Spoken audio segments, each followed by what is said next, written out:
আমরা প্রার্থনা করি কিন্তু সমস্ত প্রার্থনার উত্তর কিন্তু আমরা পাই না। আমরা কেন আমাদের প্রার্থনার উত্তর পাই না? কেন ঈশ্বর আমাদেরকে সাহায্য করে না যখন আমাদের তার প্রয়োজন, যখন আমাদের তার সাহায্য একান্ত প্রয়োজন, কিন্তু আমরা উত্তর পাই না, তিনি সাইলেন্ট থাকেন। আমার এই প্রচারটি সেই বিষয়ে, কেন প্রার্থনা করলেও আমরা কোনো উত্তর পাই না। I remember years ago I read a story about a man who was being pursued by a roaring কয়েক বছর আগে আমি একটি গল্প পড়েছিলাম। একটা ব্যক্তিকে ক্ষুধার্ত সিংহ তাড়া করেছিল। সে জানতো তার কাছে সময় কম রয়েছে। তিনি দৌড়ে গিয়ে প্রার্থনা করা শুরু করলেন। যখন দেখলেন কিছু কাজ হচ্ছে না, সে হতাশ হয়ে চিৎকার করে বলল, ওহ প্রভু, দয়া করে আমাকে সিংহের হাত থেকে বাঁচান। সিংহটিকে একজন খ্রিস্টান বানিয়ে দেন, পরিবর্তন করে দেন। কয়েক সেকেন্ডের মধ্যে ভীত লোকটি বুঝতে পারল যে সিংহটি তাকে তাড়া করা বন্ধ করে দিয়েছে। যখন সে তার পেছনের দিকে তাকালো, দেখতে পেল সিংহটি হাঁটু গেড়ে ঠোঁটে ঠোঁট নাড়ছে আর কিছু বলছে। ঘটনাটি দেখে যুবকটি একটু স্বস্তি পেল। যুবকটি সিংহের কাছে গেল এবং সে কিছু আওয়াজ শুনতে পেল। সিংহটি বিড়বিড় করে বলছে এবং প্রার্থনা করছে, ধন্যবাদ ঈশ্বর, আশীর্বাদ করার জন্য, আমার খাবার জোগানোর জন্য। আমি অনেক দিন প্রার্থনা করছিলাম, একটা ভালো খাবার পেয়েছি, ধন্যবাদ। আপনি প্রার্থনা করছেন এবং প্রার্থনার উত্তর পাচ্ছেন না, এমন অনুভব করা নতুন কিছু নয়। ওল্ড টেস্টামেন্টে হাবাক্কুক তার উত্তরহীন প্রার্থনার সাথে লড়াই করেছিলেন। সে চিৎকার করে বলেছিল, হে প্রভু, আমি আর কতদিন কাঁদব আর তুমি শুনবে না। ইয়োব অনুত্তরিত প্রার্থনার সঙ্গে সংগ্রাম করেছিল। হায় হায়, কেউ কি আমার কথা শুনবে না? সর্বশক্তিমান আমাকে উত্তর দেন। রাজা দাউদ গীতসংহিতা 13-তে অনুত্তরিত প্রার্থনার সাথে লড়াই করেছিলেন। আমরা তার কথাগুলি পড়ি, হে প্রভু, আপনি আমাকে চিরতরে ভুলে যাবেন? কতক্ষণ আপনি আমার কাছ থেকে মুখ লুকাবেন? হাবাক্কুক, ইয়োব, রাজা দাউদের মতো আমাদের মধ্যেও অনেক হতাশা রয়েছে যখন আমরা প্রার্থনার উত্তর পাই না। বাক্য বলে বিনা বিশ্বাসে কেউ ঈশ্বরের প্রীতির পাত্র হইতে পারে না। আর আমাদের প্রথমে ঈশ্বরকে বিশ্বাস করতে হবে, গ্রহণ করতে হবে যে তিনি আছেন এবং তার পরিবারের লোক হতে হবে। কিন্তু আমরা ঈশ্বরের পরিবারের সদস্য হওয়ার পরেও আমরা বুঝতে শুরু করি যে কখনো কখনো আমরা যখন প্রার্থনা করি তখন মনে হয় আমাদের প্রার্থনা কাজ করছে না। ঈশ্বরের বাক্য এমন বেশ কিছু জায়গা রয়েছে যা কেবলমাত্র নির্দিষ্ট পরিস্থিতিতে বলে যে ঈশ্বর আমাদের প্রার্থনার উত্তর দেবেন না। আমি চাই যে আমরা এই পরবর্তী কয়েক মিনিট এর কারণ জানার চেষ্টা করি। চলুন জানা যাক কখন কখন আমাদের প্রার্থনাতে আমরা উত্তর পাই না। প্রথম যে কারণটির জন্য আমরা আমাদের প্রার্থনার উত্তর পাই না তা যাকব 4:2 লেখা রয়েছে, কারণ তোমরা যাচনা করো না। কত লোক বলে যে ঈশ্বর আমার প্রার্থনা উত্তর দেন না। যখন আমি তাদের সাথে কথা বলতে শুরু করি তখন আমি জানতে পারি যে তারা কখনোই নির্দিষ্টভাবে ঈশ্বরের কাছে চায় না। মথি 7:7 বলছে, চাও তোমাদের দেওয়া হবে, খোঁজো তোমরা পাবে, দরজায় আঘাত করো দরজা খোলা যাবে। প্রার্থনার উত্তর না পাওয়ার সবচেয়ে বড় কারণ এটি, আমরা কিভাবে চাইতে হয় সেটা জানি না। যাকব 4:3 বলছে, যাচনা করিতেছ তথাপি ফল পাইতেছ না, কারণ মন্দভাবে যাচনা করিতেছ, যেন আপন আপন সুখাভিলাষে ব্যয় করিতে পারো। অনেক সময় আমাদের প্রার্থনা স্বার্থপর প্রার্থনা হয়। আমরা শুধু নিজের কথা ভাবি। আমরা ভুলে যাই এটা বলতে, প্রভু আপনার ইচ্ছা সিদ্ধ হোক। তারপর বাইবেল বলে যে কখনো কখনো আমাদের প্রার্থনার উত্তর আমরা পাই না আমাদের অস্বীকৃত পাপের কারণে।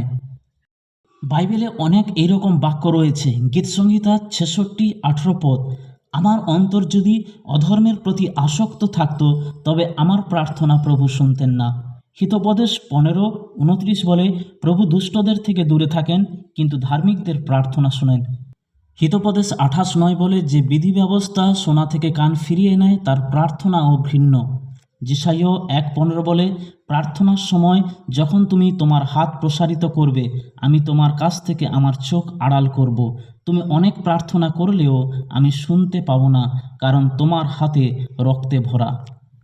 ঈশ্বরের বাক্য যেসাইয় 59:1-2 বলছে, সদাপ্রভুর হস্ত এমন খাটো নয় যে তিনি পরিত্রাণ করিতে পারেন না, তাহার কর্ণ এত ভারী নয় যে তিনি শুনতে পান না, কিন্তু তোমাদের অপরাধ সকল তোমাদের ঈশ্বরের সহিত তোমাদের বিচ্ছেদ জন্মাইয়াছে।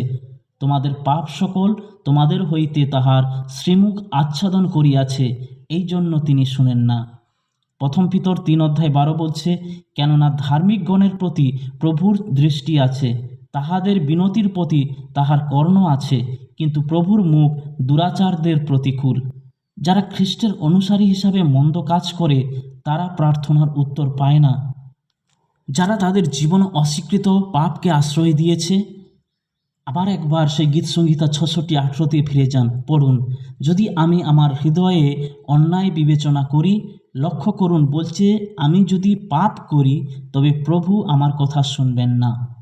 এটা বলে যদি আমার অন্তরে অন্যায় বিবেচনা করি, অন্য কথায় যদি আমি জানি যে আমার জীবনে একটি পাপ আছে এবং আমি এটি সম্পর্কে কিছু করছি না। যে ব্যক্তি অন্যায়কে প্রশ্রয় দেয় সে তার হৃদয়ে একটি বিশেষ পাপ ধারণ করে। পাপকে আশ্রয় দেওয়ার জন্য সে অজুহাত দেয়, সে সেটাকে লুকিয়ে রাখার চেষ্টা করে। তাই পাপের সত্য যা আমাদের প্রার্থনা উত্তর পাওয়া থেকে বিরত রাখে। এটার প্রতি ভালোবাসা, এর অজুহাতই ঈশ্বরকে আমাদের থেকে দূরে ঠেলে দেয়। কখনো কখনো অপ্রার্থিত প্রার্থনা, অস্বীকৃত পাপের কারণে আমাদের প্রার্থনার উত্তর পাই না। তৃতীয় যে কারণের জন্য আমরা আমাদের প্রার্থনার উত্তর পাই না সেটা হচ্ছে অবিশ্বাসী মন। যাকব 1:6 এবং 8 পদ বলে, কিন্তু সে বিশ্বাসপূর্বক যাচনা করুক, কিছু সন্দেহ না করুক, কেননা যে সন্দেহ করে সে বায়ুতাড়িত বিড়লিত সমুদ্র তরঙ্গের তুল্য। সেই ব্যক্তি যে প্রভুর নিকটে কিছু পাইবে এমন বোধ না করুক, সে দ্বিমনা লোক, আপনার সকল পথে অস্থির। দ্বিমনা হওয়ার অর্থ কী? একবার বিশ্বাস করে আসছেন, তারপরে আবার তাকে ছেড়ে দিচ্ছেন। আপনি ঈশ্বরের কাছে আসছেন একটা ছোট্ট শিশুর মতো, আপনার ভাঙা খেলনাগুলোকে জোড়া লাগানোর জন্য আপনি কান্না করছেন। আপনি ঈশ্বরের কাছে ভাঙা মন নিয়ে, ভাঙা স্বপ্ন নিয়ে আসছেন, কিন্তু তাকে তার কাজ করতে দেওয়ার পরিবর্তে আপনি তাকে তার কাজ করতে দেওয়ার আগে নিজের থেকে আপনি সাহায্য খোঁজার চেষ্টা করেন। আমরা নিজের দৃষ্টিতে যেটা ভালো সেটা চুজ করি, তারপর কাজ না হলে আবার আমরা ঈশ্বরের কাছে ফিরে আসি আর ঈশ্বরকে বলি, প্রভু আমার প্রার্থনার উত্তর পাইনি। দ্বিমুখ হওয়ার মানে অনুরোধগুলিকে যেতে দেওয়া নয়, তাদের সম্পূর্ণরূপে ঈশ্বরের কাছে ছেড়ে দিতে সক্ষম না হওয়া, তাদের ঈশ্বরকে দেওয়া এবং ফিরিয়ে নেওয়া। আমরা ঈশ্বরের উপর ভরসা না করে নিজেরাই সমাধান বের করার চেষ্টা করি, এটাই দ্বিমনা। 4 নম্বর কারণটি যাকব 4:3 পদে লেখা রয়েছে, যাচনা করিতেছ তথাপি ফল পাইতেছ না, কারণ মন্দভাবে যাচনা করিতেছ, যেন আপন আপন সুখাভিলাষে ব্যয় করিতে পারো। আপনি ছোট্ট বাচ্চা নন। প্রাপ্তবয়স্কদের ভালোভাবে জানতে হবে ঈশ্বর স্বর্গে আছেন আর আপনি তার কাছে আসবেন, আপনার আবদার নিয়ে বলবেন, বাবা আমাকে এটা দেন, আর তিনি আপনাকে দিয়ে দেবেন। আজকের দিনে প্রসপারিটি প্রিচারদের বাক্য শুনে আপনি অনেক মোটিভেট হয়ে যান এবং ঈশ্বরের আশীর্বাদ আপনি চাইতে শুরু করেন, আর যিশুর নামে আপনি ক্লেম করেন, আর সেটা আপনার হয়ে যাবে এমন প্রত্যাশা রাখেন। প্রথম যোহন 5:14 বলে, ঈশ্বরের প্রতি আমাদের এই আস্থা রয়েছে যে আমরা তার ইচ্ছা অনুসারে কিছু চাইলে তিনি আমাদের শুনবেন। মথি 6:9 এবং 10 পদ বলছে, তোমার নাম পবিত্র বলিয়া মান্য হোক, তোমার রাজ্য আইসুক, তোমার ইচ্ছা যেমন স্বর্গে তেমন এই পৃথিবীতেও সিদ্ধ হোক। গীতসংহিতা 37:4 বলে, আর সদাপ্রভুতে আমোদ করো, তিনি তোমার মনোবাঞ্ছা সকল পূর্ণ করিবেন। আমাদের মনে রাখতে হবে যে ঈশ্বরের ইচ্ছা আমাদের বল খেলায় জয়ী হওয়া নিয়ে নয়, বরং প্রক্রিয়ায় নিজেকে গৌরবান্বিত করা। তার ইচ্ছা এই নয় যে আমাদের সকলের কোনো রোগ জ্বালা হবে না, তবে আমরা আমাদের স্বাস্থ্যের জন্য তার প্রশংসা করি। তার ইচ্ছা এই নয় যে আমাদের একটি উচ্চ বেতনের চাকরি হোক, তবে তিনি আমাদের যা প্রদান করেন তার জন্য আমরা যেন কৃতজ্ঞ হই। তার ইচ্ছা আমরা যে অবস্থায় থাকি না কেন তাকে ধন্যবাদ জানাই, এবং আমি বিশ্বাস করি যে ঈশ্বর তার সন্তানদের ছোট ছোট জিনিসগুলোও আনন্দের সাথে দেন। আপনি যখন প্রার্থনা করেন, আপনি কি প্রার্থনা করছেন এবং কি উদ্দেশ্যে করছেন সেটা আপনাকে জানতে হবে। নিজেকে প্রশ্ন করতে হবে, আমার ইচ্ছা কি আমার জীবনে ঈশ্বরকে মহিমান্বিত করবে? ঈশ্বর স্পষ্টভাবে বলেছেন যে কিছু লোক যা চায় তা পায় না, কারণ তারা ভুল কারণে চায়। একবার একটি কার্ডে আমি সুন্দর একটা লেখা পড়েছিলাম। লেখা আছে, আমি এমন শক্তি চেয়েছিলাম যাতে পৃথিবীর সব কিছু অর্জন করতে পারি। তিনি আমাকে দুর্বল করে দিয়েছিলেন যাতে আমি তার অনুগত থাকতে পারি। আমি স্বাস্থ্য চেয়েছিলাম যাতে আমি আরও বড় কিছু করতে পারি। তিনি আমাকে অনুগ্রহ দিয়েছিলেন যাতে আরও বড় জিনিস করতে পারি। আমাকে অনুগ্রহ দেওয়া হয়েছিল যাতে আমি আরও ভালো জিনিস করতে পারি। আমি ধনী হতে চেয়েছিলাম যাতে আমি খুশি থাকতে পারি। আমাকে দরিদ্র করে দেওয়া হয়েছিল যেন আমি জ্ঞানী হতে পারি। আমি ক্ষমতা চেয়েছিলাম যাতে আমি লোকেদের প্রশংসা পেতে পারি। আমাকে দুর্বলতা দেওয়া হয়েছিল যাতে আমি ঈশ্বরের প্রয়োজন অনুভব করতে পারি। আমি এমন সমস্ত জিনিস চেয়েছিলাম যাতে আমি জীবন উপভোগ করতে পারি। আমাকে জীবন দেওয়া হয়েছিল যাতে আমি সমস্ত কিছুই উপভোগ করতে পারি। আমি যা চেয়েছিলাম তা কিছুই পাইনি, তবে আমার যা প্রয়োজন ছিল আমি সবটাই পেয়েছি। আপনি কি কখনো এরকম প্রার্থনা করেছেন, ঈশ্বর আপনার ইচ্ছা সিদ্ধ না হোক? হয়তো সেই কথাই নয়, কিন্তু প্রভু প্লিজ এটা করে দাও না। আপনি প্রার্থনার সময় ঈশ্বরকে ইনস্ট্রাকশন দিচ্ছেন যে কিভাবে কাজটা করতে হবে। 5 নম্বর কারণ হলো অমীমাংসিত দ্বন্দ্বের কারণে আমরা আমাদের প্রার্থনার উত্তর পাই না। পবিত্র বাইবেল মার্ক 11 অধ্যায় বলে, আপনি যখন দাঁড়িয়ে প্রার্থনা করছেন, যদি আপনার কারোর বিরুদ্ধে কিছু কথা থাকে তাকে আগে ক্ষমা করুন, যাতে আপনার স্বর্গের পিতাও আপনার অপরাধ ক্ষমা করেন। কিন্তু ক্ষমা না করলে স্বর্গের পিতাও আপনার অপরাধ ক্ষমা করবেন না। আবার বলছে মথি 5-এ, আপনি যদি বেদিতে আপনার উপহার আনেন এবং মনে পড়ে যে আপনার ভাইয়ের বিরুদ্ধে কিছু কথা আছে, আপনার উপহারটি বেদির সামনে রেখে আপনার ভাইয়ের সাথে মিলিত হন এবং ফিরে এসে আপনার উপহার উৎসর্গ করুন। বাইবেল বলে যে আপনি যদি অন্য ভাই বোনের প্রতি আপনার হৃদয়ে বিরক্তি বা ক্ষমাহীনতা বা ক্রোধ পোষণ করেন, তবে এটি আপনার প্রার্থনার জীবনকে প্রভাবিত করবে। সঠিক সম্পর্ক বজায় রাখা থেকে গুরুত্বপূর্ণ কিছুই নয়। 6 নম্বর কারণ, বাইবেল বলে আমাদের প্রার্থনার উত্তর আমরা পাই না আমাদের কঠোর হৃদয়ের কারণে। হিতোপদেশ 21:13 বলে, যে দরিদ্রের কান্নায় কান বন্ধ করে রাখে সে নিজেও কাঁদবে এবং শোনা যাবে না। অন্যের প্রতি সহানুভূতিশীল না হওয়া আমাদের প্রার্থনার উত্তর না পাওয়ার আরেকটি কারণ।